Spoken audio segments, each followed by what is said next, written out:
5 আগস্টের পর থেকেই ভালো নেই সাকিব আল হাসান। একের পর এক মাঠের বাইরের ঘটনায় খবরের শিরোনামে সাবেক বিশ্বসেরা অলরাউন্ডার। বিগত সরকারের সংসদ সদস্য হওয়ার কারণে হত্যা মামলার আসামি হতে হয় তাকে। মাঠে ফিরে অবসর নিতে চাইলেও জনমানুষের বিক্ষোভের কারণে সম্ভব হয়নি সেটাও।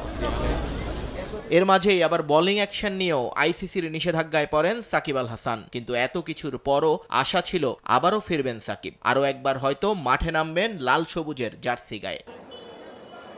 তবে এবার সেই পথটা আরও বন্ধুর হলো, কারণ এতদিন মামলা হলেও সব ছিল প্রাথমিক অবস্থায়। কিন্তু এবার তার বিরুদ্ধে গ্রেফতারি পরোয়ানা জারি করলেন আদালত। আইএফআইসি ব্যাংকের চেক ডিসঅনার মামলায় ঢাকার অতিরিক্ত চিফ মেট্রোপলিটন ম্যাজিস্ট্রেট জিয়াদুর রহমানের আদালত এ আদেশ দেন। সাকিব ছাড়াও এ মামলায় আরও 3 জনের বিরুদ্ধে গ্রেফতারি পরোয়ানা জারি করা হয়েছে।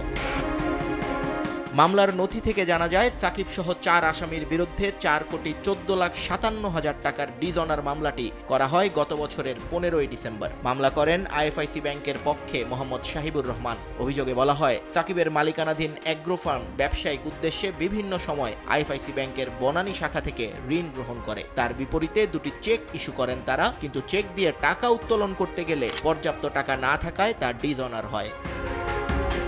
পরে 18ই ডিসেম্বর এ মামলায় আসামিদের আদালতে হাজির হওয়ার জন্য আদেশ দেওয়া হয়, কিন্তু আসামিদের পক্ষ থেকে আদালতে হাজির না হওয়া এবং কোনো কিছু না জানানোয় রোববার গ্রেফতারি পরোয়ানা জারি করা হলো।